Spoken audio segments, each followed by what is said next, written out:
Quiet morning here in the Commonwealth, but also warm and muggy. Very warm, in fact. So warm that we need a heat warning or a heat advisory in effect to tell you stay indoors as much as possible. Enjoy that AC while you can.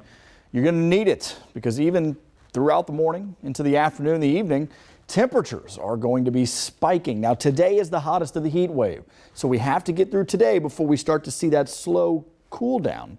But when it happens, you will certainly enjoy it. Rain, not really a thing for us because of how strong the pressure is sitting over us, at least a surface high. When you look at where that big heat ridge high sits, it's really more down south and east. But it's also keeping a lot of these storm complexes from reaching us, all of them basically falling apart as they do. So you see some out in South Dakota. You see one that's crossed from near Green Bay. Now it's getting towards Detroit, but losing a lot of its steam as it gets into portions of southern Michigan. But the heat ridge remains strong, and it will do so throughout the day today. So that's what we're going to watch slowly slide to the east. We're also going to keep our eye on this next feature, a big cold front. Strong cold front, in fact, and it's carrying a lot of cooler and drier air behind it. So eventually this will slide into our region and you will feel the effects. Not only will it be cooler, but that drier air will make it feel more comfortable. The humidity gets cut, and it will get cut quite a bit, so that's good news. For today, maybe an isolated pop-up, especially down towards the Cumberlands, the Virginia state line. Everything else is just going to be partly cloudy throughout the day today. Then tomorrow, a little bit better chance. Same thing. Southern counties right along the Cumberland Mountains. Out towards the north and west, there is your cold front sliding in. So by late Sunday and throughout the day on Monday, that cold front will move in. Showers and thunderstorms expected, some of which could become strong at times. That'll bring us throughout the day on Monday and then wrap up early Tuesday morning before we get to this nice weather. Look at that, 78 degrees by Tuesday.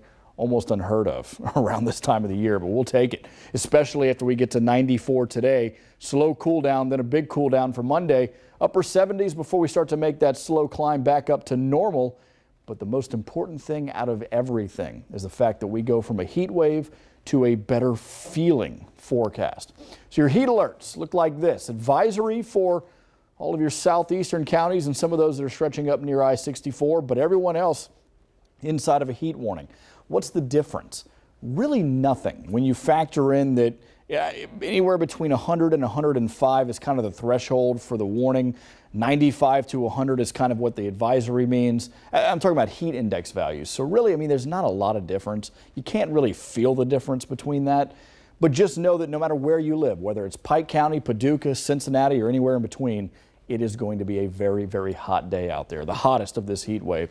So seek shade as much as you can. Of course, drink plenty of water. This is all stuff you know, but just a good reminder. Check on the elderly, those without AC, those that can't get immediate relief from this heat, pets, children, hot car, you know, always check the back seat so that way you don't leave them. It's an oven, even after just a few minutes inside that car. You know, whenever you get into your car after it's been sitting in the sun all day, it feels unbearable. Limit the outdoor activities, mornings and evenings.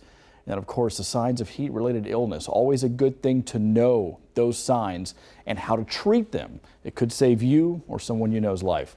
Now, as we go throughout the next 8 days, notice how things start to cool down, but they also get better. It's not like we're getting cool air with all the rain to go with it.